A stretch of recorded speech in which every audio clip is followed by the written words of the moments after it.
All right, guys. So, absolutely wild last couple of days as it seems like Benjamin Netanyahu is still hell-bent on setting the entire region on fire for his own political interests. The latest out of Lebanon is that reportedly yesterday there was a massive strike that took place in Beirut, where Israel essentially leveled multiple high-rise towers with tons and tons and tons of explosives and flattened them to the ground. And in the process, they claimed, and has since been confirmed, it looks like, managed to kill the leader of Hezbollah, Hassan Nasrallah. Now, this comes after we've had multiple steps up the escalation ladder towards a potential all-out war with Hezbollah, towards a potential even war with Iran that I think Israel wants the United States to get involved with and potentially fight on their behalf. We covered the story of the pager attacks that Israel did inside of Lebanon, basically a massive terrorist attack that killed or wounded thousands and thousands of people across the country. We also covered the targeted assassination of Ismail Haniyeh, the top Hamas political leader, and that took place on Iranian soil. Massive escalation as well. And, we've been covering this sort of tit for tat back and forth between Hezbollah and Israel since October 7th, and it for some time managed to stay sort of low level to some extent. And then in the last couple of weeks, it has dramatically escalated. Now, reportedly, Benjamin Netanyahu ordered this strike in Lebanon, in Beirut, while he was attending the UN General Assembly, right? So he ordered this strike not only from U.S. soil, but while he was at the United Nations. Just a total slap in the face to any sort of like international norms or international law, etc. Now, when he went to give this speech at the UN, you can see here from this video from The Guardian that you had a mass walkout that took place. While Netanyahu was about to go and take the stage, you can see tons of different, representatives here from around the world walking out as he was going up to give his speech. I mean, it looks almost empty at this point. Like, seems like at least half of these representatives walked out while he was going up to give his speech, obviously in protest of his brazen violations of international law that we have all seen over the last 11 months straight at this point. Now, again, it looks like he ordered this strike that took place. Here's one image from what it actually looked like on the ground while he was there. So here from Arnaud Bertrand. He says, the level of impunity is just unfathomable. The man, Bibi, is currently violating dozens of UN resolutions and is facing an arrest warrant by the ICJ, yet he goes to the UN headquarters and orders from there another egregious war crime. The world is broken. And he's 100% correct. Again, this is what the aftermath of this strike looked like. Now, we have some more video here that I can show you of these explosions taking place. This is terrifying. I mean, I don't know how else to portray this. Look at the level of destruction in this video. This is in Beirut, right? And this comes after, as pointed out here, we have had tens of thousands, potentially hundreds of thousands of people from South Lebanon that have been displaced, because before this, that had been where it seemed like a majority of the attacks were taking place. But just unfathomable levels of destruction here that took place in this, city block sized area in Beirut. Now, this is just the latest example, I think, of the Biden administration, either being malicious or completely incompetent. Either way, maybe it's both, but either way, just another absolute humiliation for Joe Biden, who has been completely feckless since October 7th, right? Every single time he claims that Israel is working desperately towards a ceasefire and it's Hamas that's blocking it, or it's, Hezbollah that's standing in the way, or whatever the case may be, Israel proves him wrong. And they come out and openly say, no, we have no idea what this man is talking about. We want all-out war. We don't want a ceasefire. We never wanted a ceasefire. I mean, this has been clear for a very long time at this point, right? Who the primary blockade to a potential hostage deal in Gaza, actually is. And keep in mind, the reason that Hezbollah started, these more low-level attacks against Israel in the north was because of Israel's actions inside of Gaza after October 7th.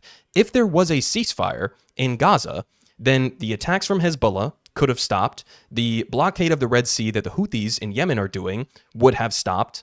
Any sort of, escalation from or attacks from elements in Iraq and Syria also would have stopped. There's an easy out from this seemingly inevitable trajectory to a regional war, and that's for Israel to end the genocide in Gaza.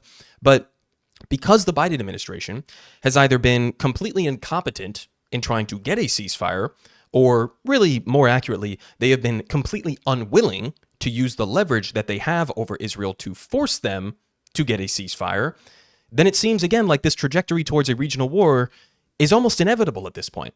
If you're not willing to withhold the weapons to Israel, then they're not going to stop. They're not going to stop. You know, people downplay, I think, all the time the idea that Joe Biden has the power to stop this. But we've seen this before with previous American presidents. I'll show you one example here from George Bush and one of his previous condemnations when he was president. But, you know, even going back to the Reagan years, you know, Reagan got on the phone with the Israelis when they were bombing Lebanon at the time. He called it a Holocaust. And he said, if you don't stop this immediately, then it's going to put our relationship in jeopardy. And you know what happened? That day, within 24 hours, it stopped.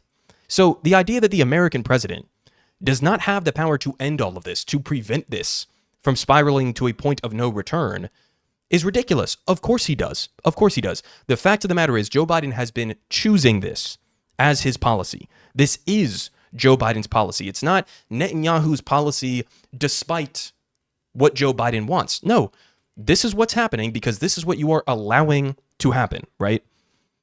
And so the headline here from the New York Times was, again, the White House thought that Israel was on board with a 3-week ceasefire plan in Lebanon. Well, you thought wrong. Netanyahu dismisses reports of imminent Lebanon ceasefire and tells Israeli military to fight with full force. And again, that's exactly what they have been doing. Now, we have the response here from Iran, which seems to be relatively tamped down, for now at least, which I think is a good sign.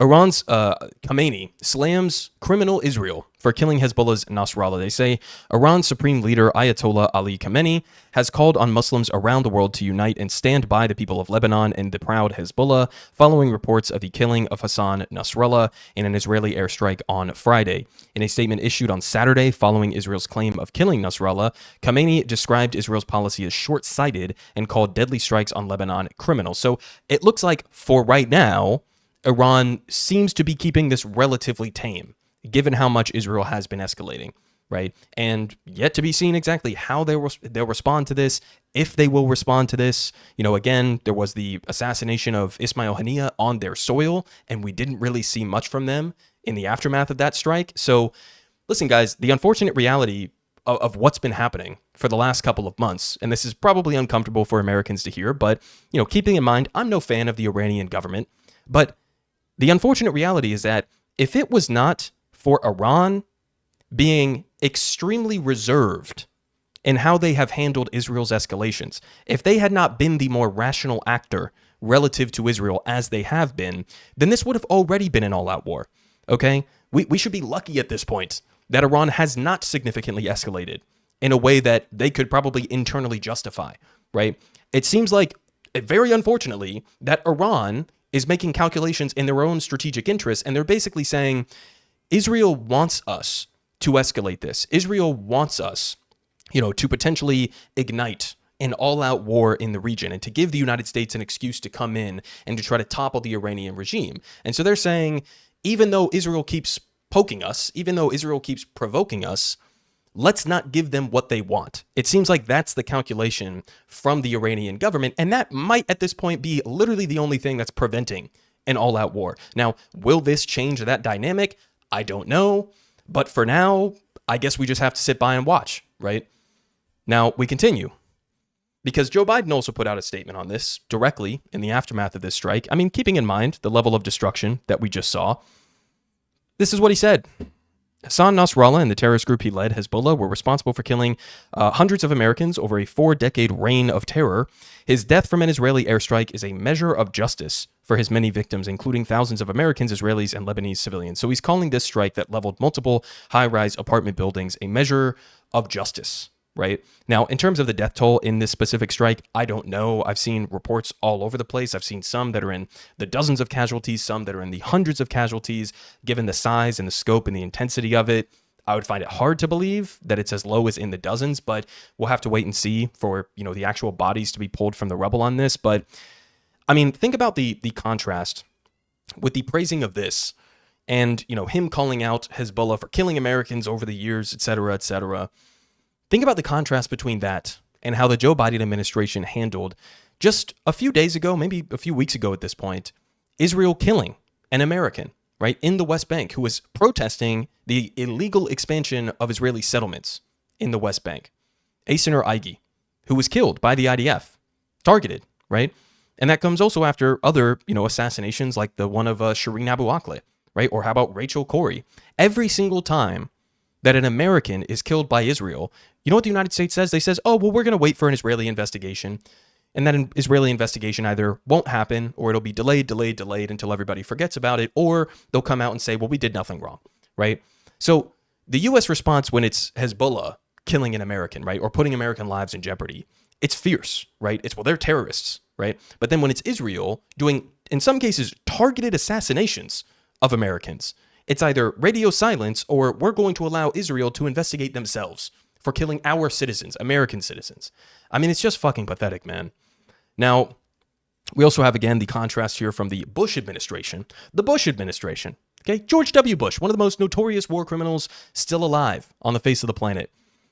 Here from Seamus. When Israel killed Ahmad Yassin, the leader of Hamas, the Bush administration condemned Israel for killing 7 others. Seven. Think about the death and destruction that we have seen in Gaza. Tens of thousands of innocent people killed. Thousands and thousands of children brutally killed, maimed, traumatized for life, starved by Israel. And the Bush administration was calling them out for killing 7 other people when they assassinated the leader of Hamas. Now, when the Biden administration puts out a statement, when they kill the leader of Hezbollah, then it's just praise. It's, oh, this is fantastic. This is amazing, right? Oh, we don't care that you leveled multiple apartment blocks. Now, we also have this here from Secretary of Defense Lloyd Austin, who says, I spoke twice with Israeli Minister of Defense Yoav Gallant, by the way, also potentially facing arrest warrants from the ICC. He spoke to him yesterday about events in Lebanon. He expressed my full support for Israel's right to defend itself and its people against Iranian-backed terrorist groups. I stressed the United States is determined to prevent Iran and Iranian-backed partners and proxies from exploiting the situation or expanding the conflict. So, even though, again, we saw the pager attacks, even though we saw the assassination of a Hamas official on Iranian soil, even though we see, Israel doing a vast majority of the bombings relative to how much Hezbollah has bombed Israel, Israel has bombed Lebanon far more over the last 11 months. Even with all of that, no, the blame is on Hezbollah. The blame is on Iran for escalating, right? Not Israel. Israel could never escalate. They are only ever engaging in self-defense, regardless of whatever they do. Even in Gaza, when they attack mosques and schools and churches and refugee camps and UN shelters and aid workers and journalists and farmland and water infrastructure, when they level a majority of the housing in Gaza, displace the entire population. Even with all of that, that's just self-defense. Self-defense. Okay. Now, we also have the response from the U.S. Pentagon, right? Now, here is posted by Asal Rod. You can see the contrast of the bombings themselves taking place. So the reporter asks, is this an escalation by Israel, right? Now, Pentagon spokesperson says, that remains to be seen. The reporter then says, 6 apartment buildings have been leveled. You have to assess if that's an escalation? Fair question.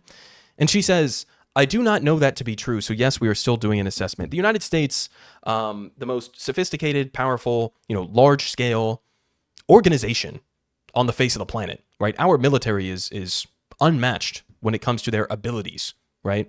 And somehow that organization is completely unable to know anything about anything when it comes to Israel, right? We know nothing about it. We have to keep doing assessments for weeks, for months, for years, indefinitely, until, I guess, Israel gives us the talking points for how we should respond to any given situation. Now, something that I thought was important to bring up here is the main justification that you'll hear, not only for this recent strike in Lebanon, right, leveling multiple apartment buildings, flattening them to the ground, not only that strike, but also, again, what we've seen in Gaza over the last 11 months of this genocide. One of the main defenses is, well, Hamas puts their military infrastructure embedded in civilian infrastructure, right? Hezbollah puts their military infrastructure embedded in civilian infrastructure. And so therefore, when we target civilian infrastructure, it's justified, right? It's all justified because they made it a legitimate target because it was in or near, the military infrastructure, right? Or in this case, the supposed headquarters of Hezbollah. Now, I want you guys to look at this map here.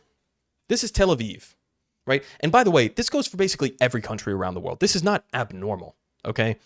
Here in Tel Aviv, you can see all of the military infrastructure that is in the center of the city.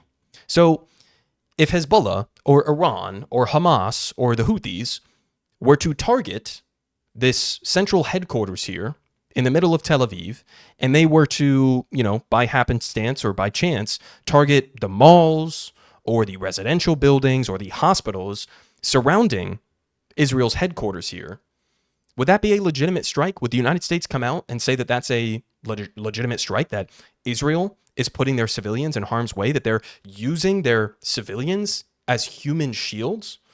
Would the United States ever say that? Would Israel ever say that? No, of course not. Of course not. I don't know what it is, why people so many people believe this narrative or just buy into it at face value, as if as if militias, or as if, in the case of Hezbollah, like a political party with a military apparatus, are we actually trying to say that if they don't position their headquarters and all of their military infrastructure isolated in the middle of the desert, then they're using civilians as human shields? Is that the line of logic that we're going with here? Where is the U.S. Pentagon, by the way? Where's that located? I drive by it all the fucking time. In fact, I was just at the mall recently, a couple of days ago, and as I was leaving the mall, I drove right by the Pentagon. Is that the U.S. Pentagon using me as a human shield because I was at the mall and I'm right next to the Pentagon? I mean, it's a ridiculous narrative. It's a ridiculous narrative at face value. Now, we move on.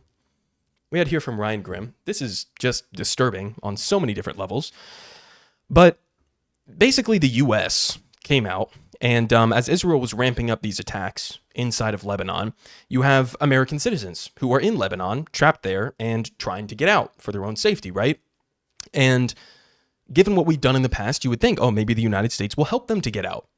Well, you would be wrong, because as posted here by Rashida Tlaib, the U.S. Embassy in Beirut put out this statement: the U.S. Embassy is not evacuating U.S. citizens at this time. There are commercially available flights that U.S. citizens who express interest in departing Lebanon will have to book and will pay directly with the airline. So the U.S. government is just saying, you're out of luck. Good luck, right? And I think part of this calculation here in making this kind of a statement and not evacuating U.S. citizens in Lebanon is because they don't want to evacuate them, because that may give the impression that if they had stayed, Israel's going to kill them, right? Which is an unfortunate reality that's probably something that could happen. Israel could kill these Americans in one of their many bombings, right? So the U.S. government is just saying, you're out of luck. Sorry. Go try to book a flight by yourself. I mean, Rashida Tlaib says here, our residents keep booking those available flights, and they are canceled repeatedly. And guess what? The cost of airfare for one available commercial flight is $8,000. When I told the State Department about the cost barrier, the reply is, we will provide them with a loan. Jesus Christ, man. Now, Ryan Grimm also points out here the contrast with how the U.S. government handled a similar situation in the aftermath of October 7th with Israel. On October 12th, the State Department began booking charter flights to fly Americans out of Israel if they wanted to leave. Americans in Lebanon, facing an ongoing bombing campaign with U.S. bombs, by the way, and no real way out, are told to get bent. Think about that contrast. On October 12th, a few days after October 7th, the U.S. government is booking charter flights to get Americans out of Israel if they don't feel safe there, right? But then when it comes to Lebanon, where some of these Americans face a real shot of being killed by Israel with American bombs, then in that situation, the U.S. government says, good luck. Good luck scrapping together $8,000 to spend on a flight that's most likely going to be canceled anyways. Damn, man. I mean, this shit is so bleak. Now, at the same time, to make it even worse, we have the Israeli Air Force reporting here from the Jerusalem Post, saying that they're going to begin patrolling the Beirut airport to block the importation of weapons through civilian infrastructure.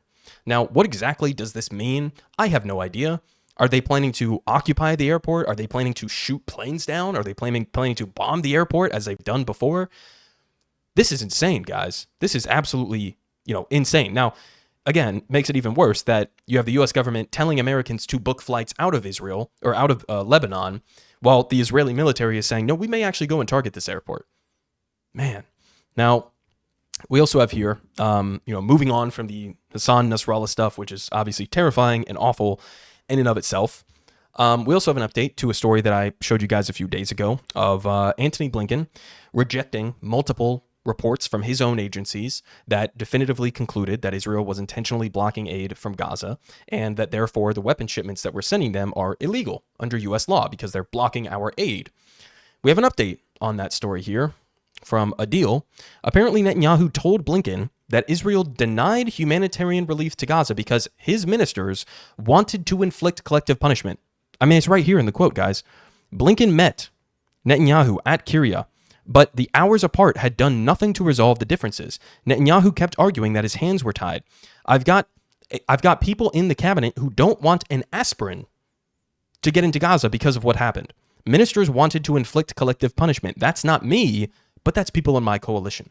So to make it explicitly clear, guys, this is no secret. This shouldn't be a surprise to anyone. But here we have basically an open admission that Benjamin Netanyahu told Anthony Blinken, as Anthony Blinken was trying to get him to release more humanitarian aid into Gaza, he told him, I can't do that because members of my coalition who are keeping me in power want to collectively punish the people of Gaza, which is a war crime, right? So he openly told Blinken, I'm blocking the aid from getting to Gaza because I want to punish the civilians. That's what my government policy is. And Blinken heard that and then went and proceeded to, again, not only reject his own agencies, which confirmed this same idea, but then went and lied to Congress. He lied to Congress and said that, no, Israel is not blocking the humanitarian aid. They're taking steps in the right direction. He did this in service of the continuation of sending bombs to Israel.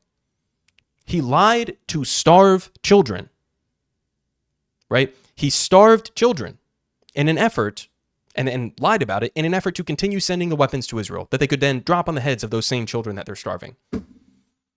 In any reasonable society that actually cared about international norms or human rights law or international law, in any reasonable society, this would get somebody like Anthony Blinken behind bars. This would get him jailed. But in this country, I guess he gets praised as some sort of a diplomatic genius.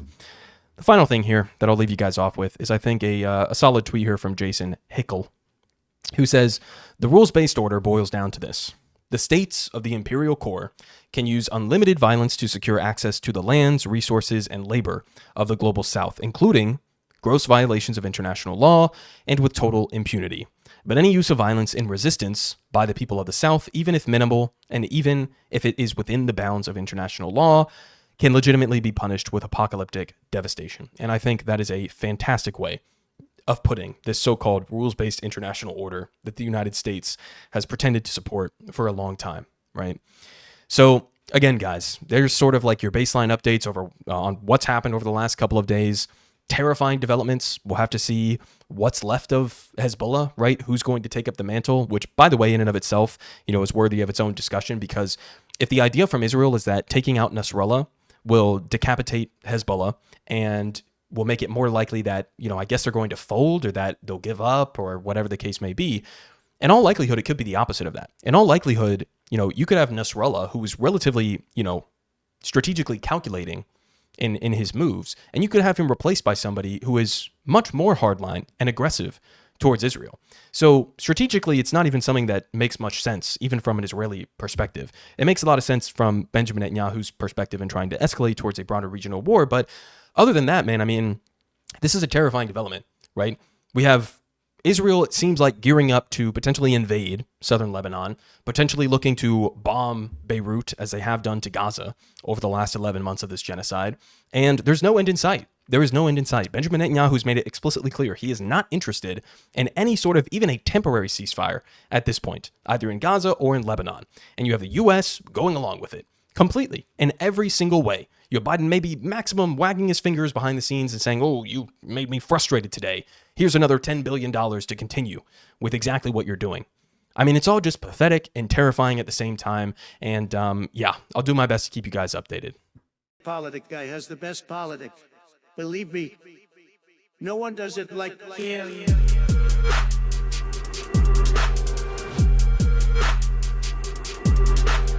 Believe me,